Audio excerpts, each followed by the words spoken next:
High সবাইকে। তো এটা 2025। তো আজকে কিছুক্ষণ পরেই গ্রহণ লাগবে।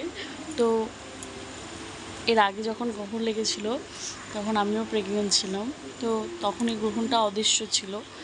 অনেকে মেনেছে, অনেকে মানেনি, যার যেমন ইচ্ছে ছিল। তো আমি মেনেছিলাম। তো কী করতে হয়েছিল তখন তখন একটা পাঠশোলা এনেছিলাম আমার সাইজে, সোজা একটা, বেঁকা হবে না, বেঁকা চলবে না, সোজা।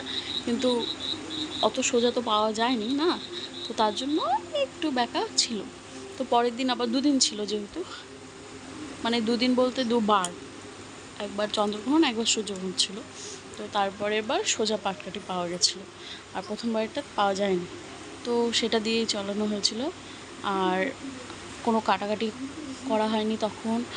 আর সুই দিয়ে সেলাই বলো বা নড়াচড়া বলো তেমন কিছুই আর বাথরুম টাথরুমও ওই টাইমে যাইনি। হ্যাঁ, জানি অনেকের ওই সময় বেশি পায়, বাথরুম যেতে হয়, কিন্তু আমার হয়নি, সেটা অসুবিধা হয়নি।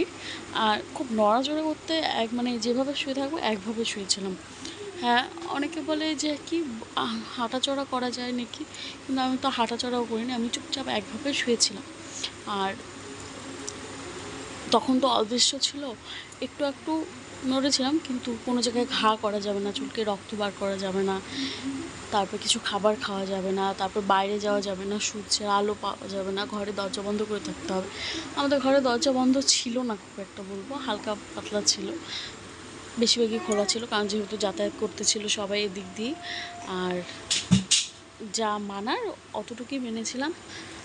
আর ওই তো গ্রহণ গেল, তারপরে হাত পা ধুয়ে, মানে কেউ স্নানও করে, কেউ হাত পাও দেয়, আমি হাত পা ধুয়ে টুয়ে তারপরে ঘরে এসে তারপরে খাওয়া দাওয়া করেছিলাম।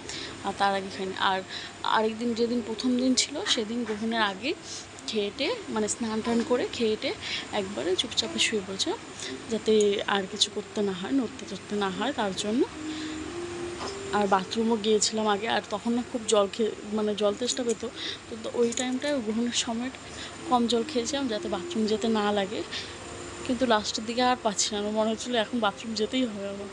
তা ওভাবেই চললো। তো এবার তো গ্রহণ আজকে আর কিছুক্ষণ পরে। তো অনেক প্রেগনেন্ট মহিলারা আছো, তো সবাইকে বলবো খুব সাবধানে থাকো। আর যেগুলো যেগুলো করতে হয় না, হয়তো বাড়ির বড়রা বলবেই এটা করতে হয় না, ওটা করতে হয় না, এগুলো বলেই দেবে বাড়ির বড়রা। যারা জানো জানো, যারা জানো না তারা একটু জেনে নাও, সাবধানে থেকো। আর এভাবে থাকতে না, হ্যাঁ, আগে মনে হয় যে কীভাবে এতক্ষণ থাকবো, এটা কি সম্ভব আদৌ, এটা হয়, কিন্তু এটা হয়ে যায় যখন মনে হয় না এসব কিছু, তখন মানে আমিও ভাবতাম এটা হবে, কি করে হবে, তো দেখি না, এটা করা যায়, এটা হয়, সম্ভব। তো চলো সবাই সাবধানে আজকের দিনটা, মানে কিছুক্ষণই তো ব্যাপার, তারপর 12:30টার পরেই হয়তো চলে যাবে, তারপর স্নান টান করে সবাই ফ্রেশ হয়ে নেবে। তো চলো, টাটা, বাই বাই, এতটুকুই বলার ছিল, যেহেতু আমিও কিছুদিন আগে মা হয়েছি, তো আমারও একই অবস্থা গেছে, তো তার জন্যই বলা। তো চলো, টাটা, বাই বাই।